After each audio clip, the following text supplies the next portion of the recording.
Hi friends, எல்லாருக்கும் வணக்கம். Welcome to Geethu cooks. இன்னைக்கு நாம ரொம்ப சிம்பிளா எந்த அச்சியும் பயன்படுத்தாம கொழுக்கட்டை செய்யலாம். பூரணம் கொழுக்கட்டை. அதுக்கு நான் ஃபர்ஸ்ட் ஒரு கப் அளவுக்கு நிலக்கடலை வறுத்த கடலை எடுத்துர்க்கேன். அது சூடு பண்ணா மட்டும் போதும். வறுக்காத கடலையா இருந்தா நீங்க வறுத்துக்கோங்க. அது சூடானதும் அதே கப் அளவுக்கு பொட்டுக்கடலையும் நான் ஆட் பண்ணிக்கிறேன். இது ரெண்டும் சேர்த்து சூடாகட்டும்.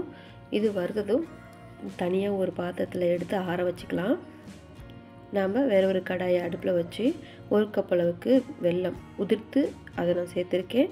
அது கரைக்கிறதுக்கு தகுந்த மாதிரி ஒரு அரை டம்ளர் அளவுக்கு தண்ணி விட்டு கரைச்சிக்கலாம். அது கரையிறதுக்குள்ள நாம ஆற வச்சிருந்த பொட்டுக்கடலை நடக்கலையே நம்ம கோர்ஸா அரைச்சு கொண்டு வந்துடலாம். ரொம்ப நைஸா இல்லாம திப்பி திப்பியா இருக்க மாதிரி பல்ஸ் மோட்ல வச்சு அரைச்சு கொண்டு வந்து அது ஒரு வேறு பாத்திரத்துக்கு மாத்தி தனியா எடுத்து வச்சுக்கலாங்க. இப்போ வெல்லம் தண்ணி நல்லா கரைஞ்சு வந்தாச்சு. வடிகட்டி தனியா எடுத்து வச்சுக்கலாங்க. இதில் உள்ள மண் தூசி எல்லாம் ஃபில்டர் ஆகிடும். ஸோ நமக்கு பியூரான வெல்லம் கிடைச்சிரும். இப்போது அதே பாத்திரத்தில் வெல்லம் தண்ணி கொதிக்க விட்டு அந்த அரைச்சி வச்ச பவுடரை மிக்ஸ் பண்ணிக்கலாங்க. அது நல்லா மிக்ஸ் ஆகினாட்டி ஒரு கப் அளவுக்கு நம்ம துருவிய தேங்காய் ஆட் பண்ணிக்கலாங்க. அதுவும் சேர்ந்து நமக்கு பூரணம் கெட்டித்தன்மையாக வர வரைக்கும் நம்ம கிளறி விட்டுக்கலாம். இது கூட இப்போது வாசனைக்காக ஒரு ஸ்பூன் அளவுக்கு ஏலக்காய் பொடி ஆட் பண்ணிக்கிறேன். அதுவும் சேர்த்து நம்ம கிளறி விட்டுக்கலாம். நல்லா டைட் பொசிஷன் வர வரைக்கும் அடுப்பில் வச்சுக்கலாங்க. பாருங்கள், இப்போ டைட் பொசிஷன் வந்தாச்சு. தனியாக எடுத்து வச்சுக்கலாம். இப்போ வேறு ஒரு கடாயில் 2 டம்ளர் அளவுக்கு தண்ணி விட்டுக்கலாம். ஒரு ஸ்பூன் அளவுக்கு நெய் விட்டு கலக்கி விட்டுக்கலாம்.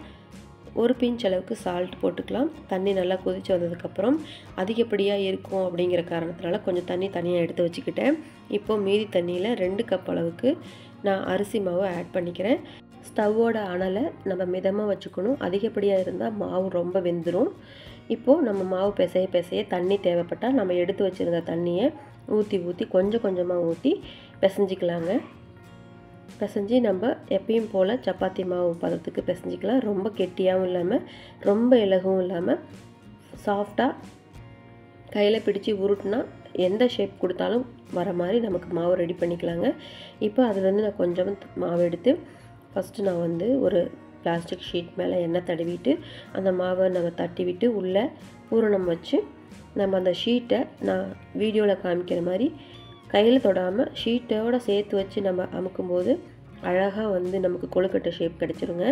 ஈஸியாக தான் கிடைக்கும். நம்ம இது ரொம்ப கஷ்டப்பட்டு செய்யணுன்னே அவசியம் இல்லை. ரொம்ப ரொம்ப ஈஸியாக இந்த ஷேப் நமக்கு கிடைச்சிரும். பாருங்கள், அழகாக வந்துருச்சு. இந்த ஷீட்டும் இல்லாமல் கையிலேயே நம்ம இந்த ஷேப்பை கொண்டு வந்துடலாம்.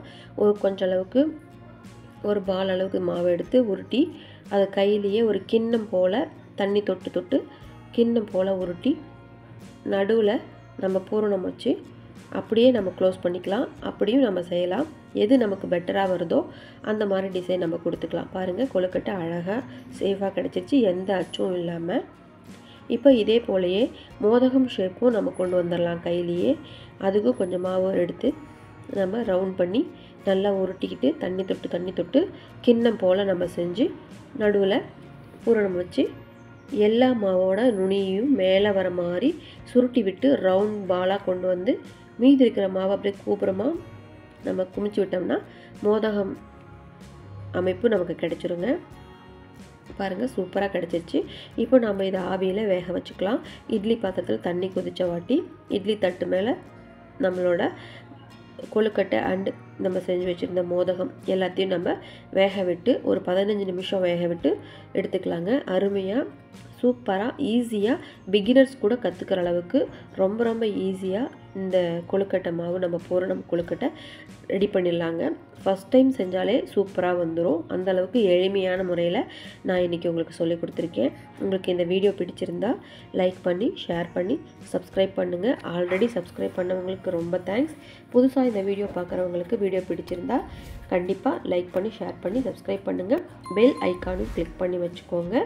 நான் உங்களை அடுத்த வீடியோவில் மீட் பண்ணுறேன். Thank you, bye and take care.